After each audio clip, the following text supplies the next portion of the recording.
Stay connected to your community and save. Just 99 cents a month gets you 3 months of unlimited access to Inform.com. Visit Inform.com/subscribe and get your first 3 months of news for only 99 cents a month. How did you meet your significant other? For these local couples, love bloomed thanks to Captain America, MTV, and a squirt gun? Hi, this is Tracy Briggs, and welcome to Back Then. If they gave out advanced degrees for movie cliches, Meg Ryan and Tom Hanks would be first in line to accept their masters in meeting cute. Anyone who's ever gone to the movies or watched TV knows the meet cute. According to Merriam-Webster, a meet cute is a scene in media in which two people meet for the first time, typically under unusual, humorous, or cute circumstances, and go on to form a future romantic couple. While many actors have mastered the meet cute, I don't think anybody does it better than Meg Ryan and Tom Hanks. From their meeting atop the Empire State Building in Sleepless in Seattle to their double meet cute in You've Got Mail. The first, by the way, happened in Meg's character's bookstore, and the second in the park. That's all I'm going to say. I don't want to spoil the ending. But then again, if you haven't seen You've Got Mail in the past 26 years, you're probably not too concerned about that. But you should see it. It's a great movie. Anyway, this Valentine's Day, I figured that Hollywood doesn't have a monopoly on meet cutes. I put out a call out on Facebook asking local people how they met their significant others. A few of you were nice enough to share your stories. They all made me smile. So if you're single and looking, perhaps you'll find inspiration for love in these first-hand accounts.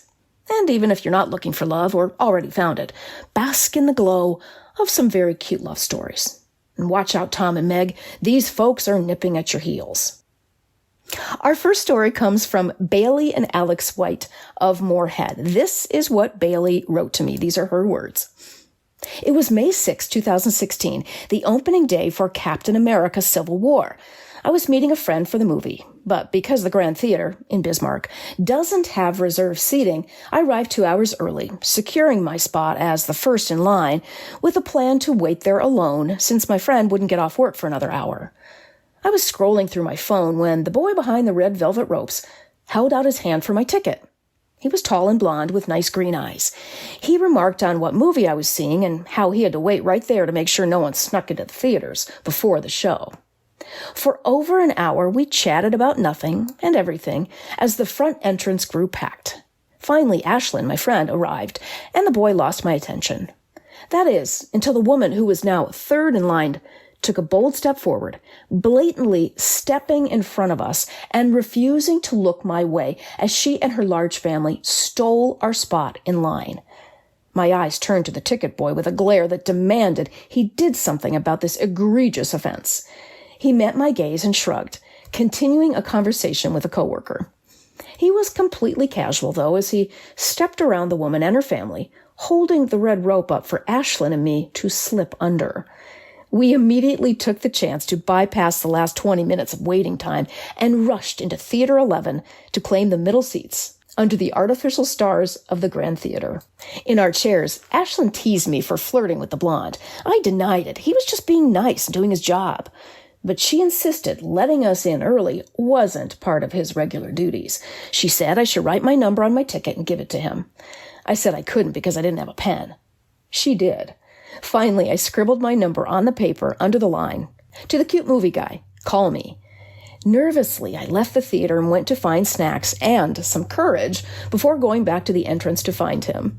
I waited in line for several minutes, distracted by my phone when I finally took my turn at the counter, only to again be face to face with the blonde. My mouth dropped open as he looked at me. I quickly fished the ticket from my pocket, slapping it on the counter and yelping, "Call me!"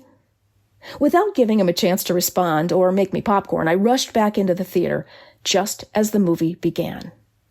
When the show was over, I had a text that read, "This is the cute movie guy. My name is Alex." Alex and Bailey got married on February 3rd. They now live in Moorhead, following their honeymoon in Thailand. Our second story is from Chris Heaton and Regina Casey. Regina wrote this to me. My husband Chris and I initially met as friends when we were both working at MTV in New York City in 1998. We had the same group of friends and saw each other on occasion. We admittedly were both very attracted to each other, but we were in committed relationships, so we kept it to passing hellos in the hallways. Cut to 2000, and we were both unknowingly single again. One of my close friends, Jamie, had just taken a job as an assistant to Chris and invited him out to one of our usual nights out at a local watering hole. I asked Jamie what Chris's status was. 2 minutes later, Chris asked Jamie what my status was, and the rest is history. We went out on our first date 4 days later. It was epic. We saw a movie in Times Square, went and grabbed slices of pizza and talked, met up with friends at a club for many beverages, closed out a bar called Paris in the Seaport with friends, and then took cabs home when the sun came up over the skyline. I knew after our second date I would marry him. We got engaged in 2002 and married on October 18, 2003. We just celebrated our 20th anniversary with a trip to Vegas with our 12-year-old daughter Abby to see U2 at the Sphere. Chris grew up in Fargo. I grew up on Long Island. We moved back to Fargo in 2013, where he took the position as property manager of West Acres. We're living happily here, raising our daughter in a great community. And every year, our friend Jamie wishes us a happy anniversary, and we thank him for bringing the love. And our final story is from Tom Vache and Jan Manjan Vache. You see, their love story kind of inspired this entire Meet Cute. It all goes back to a story I did a couple of weeks ago about King Leo's, the fast food restaurant. We actually did 2 stories because there was such support and so many comments that I received about this old fast food place. People were sending me emails, telling me their stories with the favorite foods they like to eat, how they used to hang out there. Well, Tom and Jan sent me an email that said their marriage is the result of them meeting at King Leo's. So Jan wrote this story to me. It's a delightful story. A little background. Tom was a 16-year-old student at Fargo Central at the time, and Jan was a 15-year-old Fargo Shanley student. So here is what Jan wrote to me. Tom came by Catholic Youth Organization, or CYO, in his friend's car. When I saw him, I turned to my friends and said, "You can date him, but I'm going to marry him." I went to King Leo's with my friends, and Tom was there. I walked over to his car, and we started talking, and I squirted him in the face with a squirt gun. Obviously, left an impression. I went home and told my mom I met the guy I'm going to marry. My mom said, "There are a lot of fish in the sea." I told my mom, "I just found mine." And off to bed I went. After we started dating, being Catholic at the time, we would always go to King Leo's on Fridays because I couldn't eat meat. We always had the fish witch sandwich. So that was Jan's story. And you know what? That was 50 years ago. And what that young Jan told her mother that night when she was 15 was accurate. She married Tom 53 years ago.